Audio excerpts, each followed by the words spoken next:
안녕하세요. 말씀 베이커리. 벌써 73번째 시간입니다. 제가 요 며칠 좀 많이 몸이 아팠어서 말씀 베이커리를 제 시간에 업데이트 하지 못한 점 양해 말씀드립니다.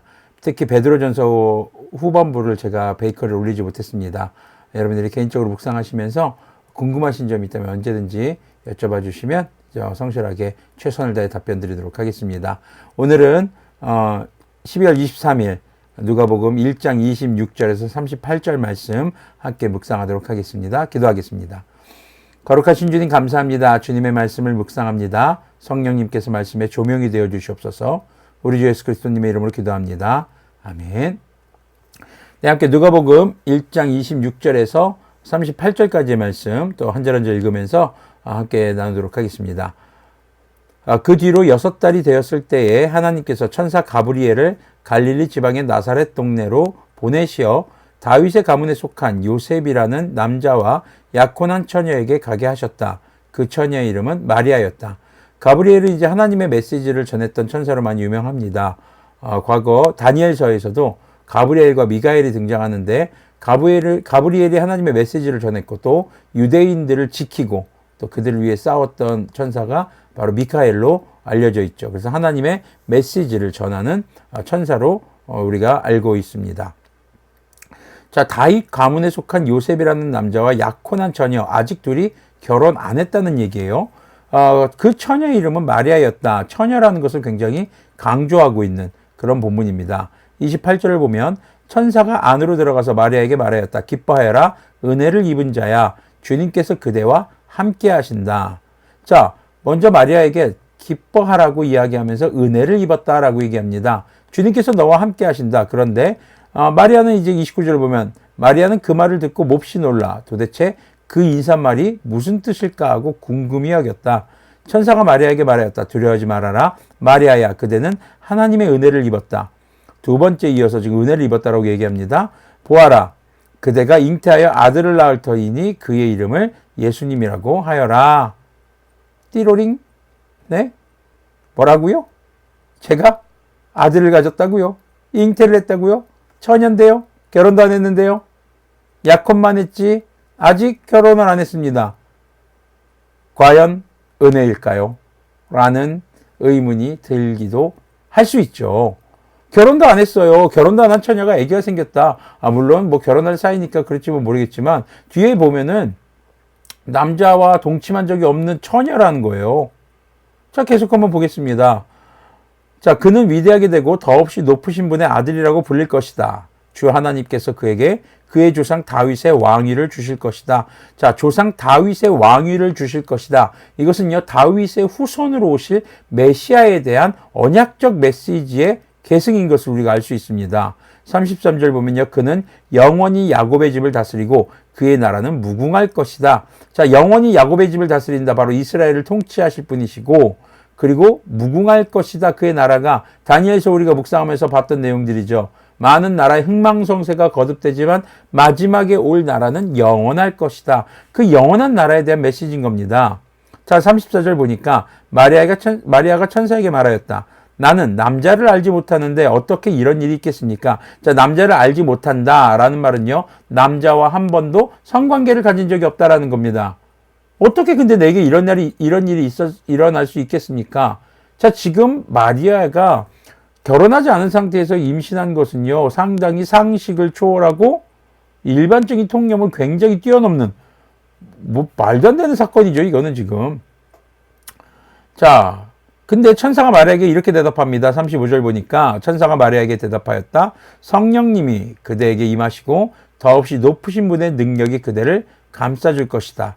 그러므로 태어날 아기는 거룩한 분이요 하나님의 아들이라고 불릴 것이다. 누구의 아들? 하나님의 아들이요. 근데 무엇을 통해서? 성령님이 그대에게 임하시고 또 하나님의 능력을 통해서 생긴 일이라는 것이죠. 보아라, 그대의 친척 엘리사벳도 늙어서 임신하였다. 엘리사벳이 임신한 아이가 바로 침수례자 요한, 우리가 흔히 세례 요한, 또 침례교에서는 침례 요한이라고도 하고요. 정확하게는 침수례, 그래서 물에 잠기는 세례의식을 베푸는 사람, 침수례자 요한이라고 저는 이야기를 합니다. 자, 엘리사벳도 임신하지 못하는 여자로 불리던 그가 임신한 지 벌써 6달이 되었다. 하나님께는 불가능한 일이 없다. 가브리엘 천사가 나타나서 하나님께는 불가능한 일이 없고, 마리아야 네가 지금 잉태한 아이는 성령님께서 함께 하시고 또 하나님의 능력으로 잉태된 하나님의 아들이다 라는 이야기입니다. 자, 마리아에게 생긴 일이 과연 그 시대를 살아가는 마리아에게 은혜로운 일이었을까? 우리가 일반적인 시각으로 생각해 보면요, 나는 한 번도 남자와 동침하지 않았는데 아기가 생겼다? 이거 굉장히 뜻밖의 일이고 놀라운 일이고, 특히 당시에 정혼 중인, 약혼 중인 여자가 다른 남자의, 혹은 정혼한 남자의 아이가 아닌 아이를 가지면요, 이 남자는 고소할 수 있었어요. 고소하면 돌에 맞아 죽는 겁니다. 그런 아주 위험천만한 일이 마리아에게 생긴 것이죠. 자, 그런데 38절 마리아의 반응이 재밌습니다. 보십시오. 나는 주님의 여종입니다. 자, 여기에 밑줄 치시고 빨간색으로 별표 5만 5개 쳐주시기 바랍니다. 나는 주님의 여종입니다. 당신의 말씀대로 나에게 이루어지기를 바랍니다. 천사는 마리아에게서 떠나갔다. 자, 오늘 말씀은 아주 유명한 수태고지라는 임신을 했다, 아이를 가졌다라는 걸 천사가 알려주는 그런 내용입니다. 그런데 은혜를 입었다라는 말이 2번이나 반복되면서 표현되는 것이 바로 아이를 가졌다라는 것입니다. 근데 그냥 아이가 아니죠. 언약의 주인공, 하나님의 언약이 성취되는 아이를 가졌다라는 것입니다. 이것이요, 사회적 통념상으로 당시 마리아가 처한 상황 속에서는요, 너무나도 받아들여지기 힘든 일이었습니다. 그렇지만 마리아는 그것이 하나님의 능력으로 된 일이고, 하나님께서 다윗의 후손으로 오실 일을 통해서 이스라엘을, 또 유대민족을 구원하시겠다는, 온 인류를 구원하시겠다는 그 언약을 성취한다는 것에 대해 바로 감동, 감사를 느꼈고, 그리고 주님의 여종입니다, 주님의 말씀대로 이루어지기를 바랍니다 라는 말을 하고, 고백을 하고 있습니다. 그리스도인들에게 은혜를 입은 것은 무엇일까? 내가 원하는 것을 이루는 것, 내가 내 소망을, 내 바람을 이루는 것, 갖고자 하는 것을 갖는 것, 그것이 은혜를 입은 것이 아니라 그리스도인에게 은혜를 입었다는 것은 나를 통해서 주님의 언약이 성취되는 것, 주님의 말씀이 이루어지는 것이 바로 은혜를 입은 삶인 것을 우리가 기억해야 할 것입니다. 마리아가 예수님을 잉태하고 또 예수님을 낳는 과정이 결코 순탄하지 않았습니다. 그리고 마리아는 자신의 몸을 통해서 나온 자기의 아들이지만 하나님의 아들이심을, 또 그 예수님이 죽는 모습을 지켜보아야 했던 그런 굉장히 고통스러운 삶의 연속들이 이어져 왔을지도 모릅니다. 그러나 마리아의 이 고백, 저는 주님의 여종입니다. 우리가 이런 고백이 우리 그리스도인들의 고백이 되어야지 않을까 생각해 봅니다. 하나님의 말씀이 자신의 삶에 이루어지는 것이 가장 큰 은혜였던 마리아. 그 마리아를 통해서 우리 주 예수님께서 이 땅에 오셨습니다. 물론 마리아가 신성시되거나 신격화될 수 없습니다. 하나님의 그저 여종 맞습니다. 하나님의 여종이고 하나님의 사람이고 하나님의 뜻을 이루는 아주 소중한 하나님의 자녀였죠. 어쩌면 우리도 마찬가지입니다. 우리가 지금 뭐 이렇게 예수님을 잉태하라는 얘기는 아닙니다. 그런데 우리가 잉태해야 될 것이 있습니다. 우리가 가져야 할 것이 있습니다. 그것은 바로 성육하신 하나님의 말씀, 예수님을 우리가 잉태하는 것이 아니라 하나님의 말씀이 내 삶에, 우리 주 예수님의 말씀이 내 삶에 성취되는 것. 우리가 주님 앞에 그런 고백이 있기를 소망합니다.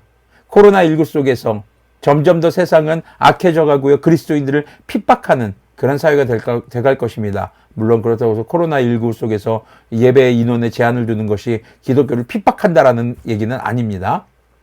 사실 코로나19 속에서 다 못 모이게 하는데 교회는 그래도 방송 인원으로 해서 20명까지는 해주는 것을 보면은 교회는 제일 많이 모이고 있는 거예요. 어떻게 보면. 네. 다시 말씀으로 돌아와서. 자, 우리가 주님께 은혜를 입는다는 것은 무엇일까요? 바로 하나님의 말씀이 내 삶에 적용되어지고 살아 운동력 있는 말씀이 되어서 내 삶이 변화되는 것, 주님의 말씀을 따라 순종하며 살아가는 것, 그것이 그리스도인들에게 가장 큰 은혜인 것을 우리가 기억했으면 좋겠습니다. 그리스도인답게 살아간다는 것이 결코 쉽지 않은 그런 현실입니다. 죄의 많은 유혹들에서 우리는 시달리기도 합니다. 그러나 그럴 때마다 우리가 하나님의 말씀이 이루어지는 것 앞에서, 언약이 성취되는 것 앞에서 하나님의 저는 여종입니다, 주님의 말씀대로 이루어지기를 원합니다 라고 고백했던 마리아의 고백처럼 주님께서 다시 오실 것에 대한 그 언약이 성취될 것을 믿고 그때까지 우리는 땅끝까지 증인이 되고 복음을 전하는, 그렇게 말씀을 내 삶에 적용해서 내 삶을 통해 주님의 말씀을 증거하는 그런 선교하는 예배자, 예배하는 선교자의 삶을 살아가야 함을 기억했으면 좋겠습니다. 오늘 우리의 고백이길 소망합니다. 주님의 말씀이 저의 삶에 이루어지기를 소망합니다. 함께 기도하겠습니다. 거룩하신 주님 감사합니다. 오늘 성탄의 말씀을 묵상합니다. 마리아에게 가브리엘 천사가 와서 잉태하게 된 것을 알려주고, 그리고 그 잉태된 아이가 하나님의 아들이며 성령님께서 함께 하시고 주님께서 주님의 능력으로 잉태된 아이라는 것을 전해주는 소식을 들었습니다.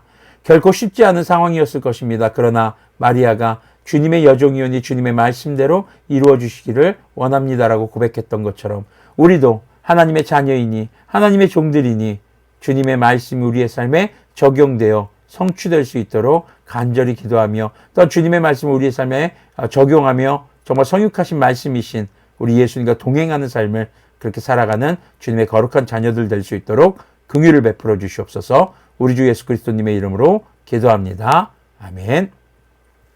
네, 은혜를 받으신 여러분, 오늘도 주님의 말씀이 여러분들의 삶에 이루어지는 그렇게 주님의 자녀다운 모습으로 살아가시기를 권면드리겠습니다. 네, 저의 건강을 위해서 좀 많이 기도해 주시고요. 계속 말씀 베이커리 잘 말씀을 잘 구워서 함께 여러분들과 나눌 수 있는 그런 제가 될 수 있도록 또 기도해 주시기를 바랍니다. 자, 그럼 내일 말씀 묵상을 통해서 또 만나 뵙기를 소망하겠습니다.